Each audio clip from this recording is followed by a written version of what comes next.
everyone, welcome to Inside IDB. My name is Stacy Cervenka and I'm the director of the Iowa Department for the Blind.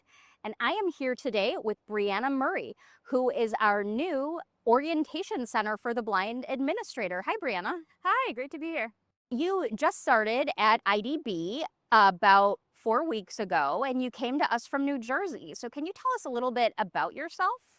Yeah, next week will be my 1 month. It's really exciting. But I came from New Jersey, and I originally have like a mental health background. Mental health counseling is my master's. And so I had an internship during that time with vocational rehabilitation, and that got me really interested in kind of the disability space. And so a lot of my kind of earlier career experience, I did a lot of stuff with pre-employment transition services and blind high school and college students, coordinated some programs working on all those kind of core skills, orientation and mobility, and Braille and home management, all the different fun things that help blind students become employed eventually. And all of those programs had a really big employment focus. So then my most recent role in New Jersey was a business relations specialist and vocational rehabilitation counselor with the New Jersey Commission for the Blind. And so in that role, I built a lot of different partnerships with employers, and I also helped create a program in our training center in New Jersey to help with different employment experiences. So the students in the training center had work-based learning, internships, job shadows, job tours, informational interviews, and different things like that. So that's a little bit about my background. Well, we're really excited to have a lot of your experience with progressive employment at the center. So can you talk with us a little bit about what some of your goals for the Iowa Orientation Center for the Blind are? Yeah, so I'm really excited to bring some of that employment focus to the training center here. So that takes place on a couple of different levels. Firstly, I really want to get some employment-based instruction. So that could mean working with students on resumes, doing mock interviews, just kind of developing those skills in the classroom setting. But once students are more further in their career journey or their time in the training center, I also want to integrate a lot of community-based experiences. So those could be informational interviews with people who are blind or low vision in the field that a student is interested in.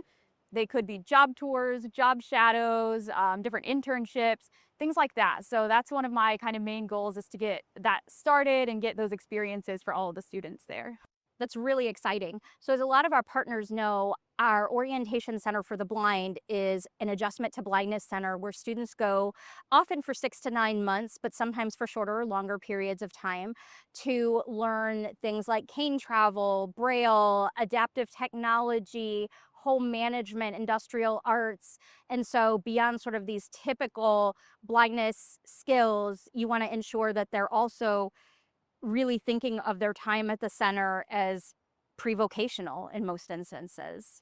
Absolutely. I'm really excited to be able to kind of integrate that employment focus into all the classes, because you've got to have good technology skills, travel skills, all of those things to be successful in the workplace. So kind of integrating that throughout the process will help with that transition back into their home environment and help with eventual employment goals. Yeah, with the goal that every student who leaves the center has a detailed plan that they understand for continuing to pursue their employment goals.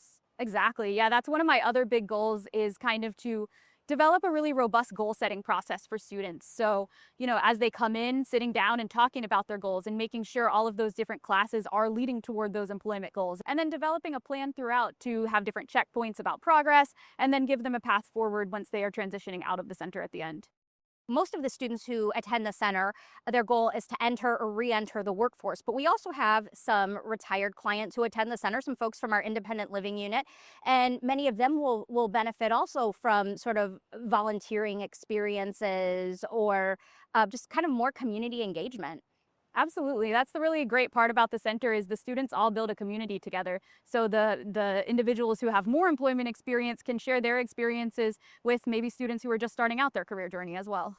We're really excited to have someone with that progressive employment experience to lead that initiative at the center. Do you have any other goals for the staff or the program? Yeah, one thing that I'm really passionate about is continued education. And I just think professional development is kind of the cornerstone of a really successful environment. So I'm really excited to be able to collaborate and focus on training for staff with topics like working with students with multiple disabilities and just different things that come up in the center environment as we go.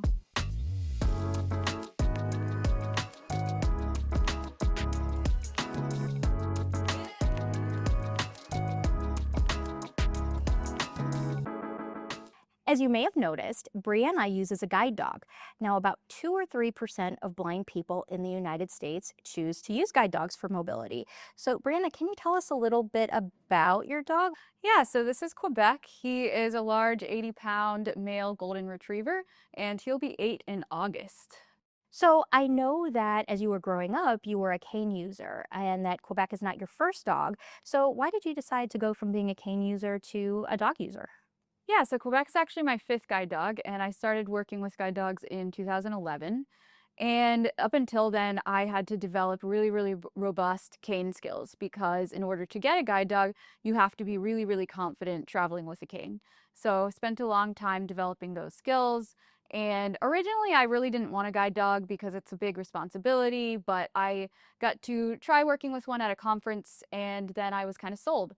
But even now, there are a lot of times where I still have to make sure that I'm using my cane and having good cane skills. For example, I like to do 5Ks and 10Ks, participate in like athletic events and things like that. And he really hates that. So whenever I do that, I'll leave him home and I'll make sure that I'm using my cane. So it's really important to still have those skills, even though a lot of times I do have my guide dog with me. Well, and I know a lot of guide dog users don't take their dogs to concerts or sometimes to restaurants or nightclubs that are going to be really crowded just because it's uncomfortable for the dog. It's really important as a handler to be able to kind of gauge the environment and see whether your dog's going to be comfortable in that environment or not. Quebec is really flexible, so I get to take him to a lot of places, but like I mentioned earlier, just like really hates athletic stuff, or if it's really hot or something like that. So I'll often leave him behind in those sort of environments. Very interesting. So, what would you recommend to students who might be interested in getting a guide dog one day? I think the really important first step is to build up their orientation and mobility and travel skills because when working with a guide dog, you have to have really good orientation. There's a false perception that you can just kind of tell the guide dog, oh, find the Starbucks or find the restaurant. And that doesn't work. Like you have to know where you're going, you have to be able to direct them. So developing those travel skills early on is really important. And then also understanding the challenges and what the lifestyle of having a guide dog entails. There are medical bills, there are responsibilities. You can't just, put your guide dog in the corner like a cane at night. So it's really important to just kind of understand what you're getting into and build up those skills so that you're ready.